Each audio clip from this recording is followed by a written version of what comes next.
voici la lavande. Donc, la lavande est vraiment en train d'être à son meilleur. Là, quand vous voyez ici, là, la fleur est vraiment très belle. Quand chacune des fleurs est ouverte, ben, ça donne finalement une hampe florale complètement, avec des fleurs complètement ouvertes.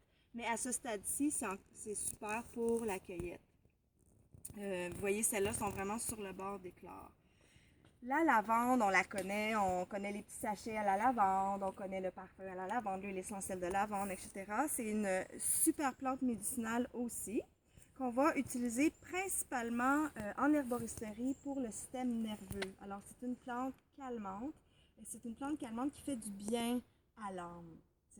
Quand on est, par exemple, c'est légèrement anxiolytique, donc quand on a des problèmes d'anxiété, ça détend toute la région ici du plexus, mais ça détend vraiment aussi le système nerveux. Donc, une bonne plante pour pas nécessairement s'endormir, ça peut être bien avant de faire dodo, mais ça peut être très bien aussi juste pour relaxer dans la journée, etc. Donc, on va la prendre en infusion ou en teinture. Moi, je l'utilise en teinture. Donc, une teinture, c'est une macération d'une plante dans un solvant qui peut être le vinaigre de cidre de pomme ou l'alcool 40%.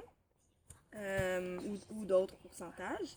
Et donc, voilà, en teinture, moi, je vais la mélanger avec l'agripomme qu'on va voir aussi. Ça, c'est mon mix. J'appelle en fait agripomme lavande ou agripomme lavande scutellaire. Ce sont toutes des plantes qu'on va voir aujourd'hui. C'est ce que j'appelle mon rescue, c'est-à-dire mon au secours, crise de panique, anxiété. Je fais un mélange de ces trois plantes-là. Vraiment, j'ai des super bons résultats. J'ai fait ça au début parce que quand les gens viennent me voir, je fais des préparations adaptées à la personne dans mon dispensaire. Puis j'ai vraiment vu l'impact. Je ne m'attendais pas à ça. J'avais pas appris ça. J'ai juste expérimenté. Puis vraiment, maintenant, c'est mon trio gagnant.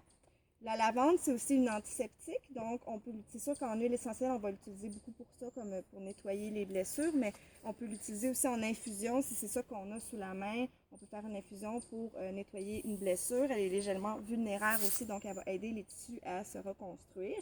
C'est la hampe florale qu'on va utiliser, les sommités fleuries, mais on voit que même les feuilles sont aromatiques. Donc, quand c'est aromatique, c'est qu'il y a des huiles essentielles. Quand il y a des huiles essentielles, c'est qu'il y a des propriétés dans la plante. Donc, on pourrait tout utiliser, les feuilles, ça serait aussi médicinal. Donc, une grande alliée, la lavande. On connaît aussi les oreillers qu'on peut remplir de lavande, qui nous aident à dormir, comme on met 2-3 gouttes d'huile essentielle sur un oreiller. Donc, même chose. Elle va être intéressante en huile essentielle aussi pour les brûlures, plus la lavande aspic qu'on va utiliser pour les brûlures et les insectes aussi. On va les mettre aussi dans les mix anti-insectes, anti-maringouin. Donc voilà pour la lavande.